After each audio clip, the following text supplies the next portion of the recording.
Hi friends. ఈ ఎండల కాలం అయితే ఇక్కడ ఏ ఊర్లో అయినా ఎండలు ఎక్కువ ఉండేయండి. మా ఊర్లోకి ఎండలు ఎక్కువ ఉండేవి. ఇప్పుడు చెట్లు ఉండే కాబట్టి చల్లగా ఉందండి, ప్రశాంతంగా.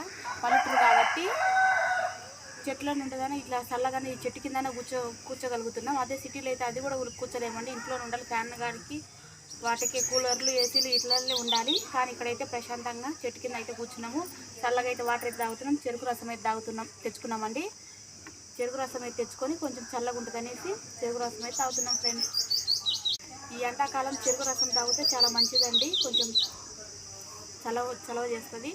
అందుకనేసి మేమైతే వచ్చేటప్పుడు సిటీ నుంచి వచ్చేటప్పుడు పల్లెటూరులో కదా, పల్లెటూరుకి వచ్చాం కాబట్టి మేము వచ్చేటప్పుడు చెరుకు రసం అయితే తెచ్చుకున్నాం ఫ్రెండ్స్.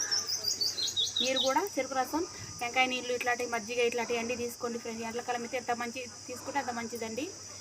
అవి చెట్లు ఉన్నదానే మేము ఇప్పుడు ఇల్లు కట్టేదాన్ని కాబట్టి బతికిపోయామండి. అసలు ఎండలు చేతే కట్టం లేదు. చల్లకైతే ఈ చెట్టు కింద అయితే కూర్చోగలిగామండి. ఓకేనా ఫ్రెండ్స్, మా వీడియో నచ్చినట్లయితే లైక్ చేయండి, షేర్ చేయండి, సబ్స్క్రైబ్ చేయండి ఫ్రెండ్స్. బాయ్ అండి.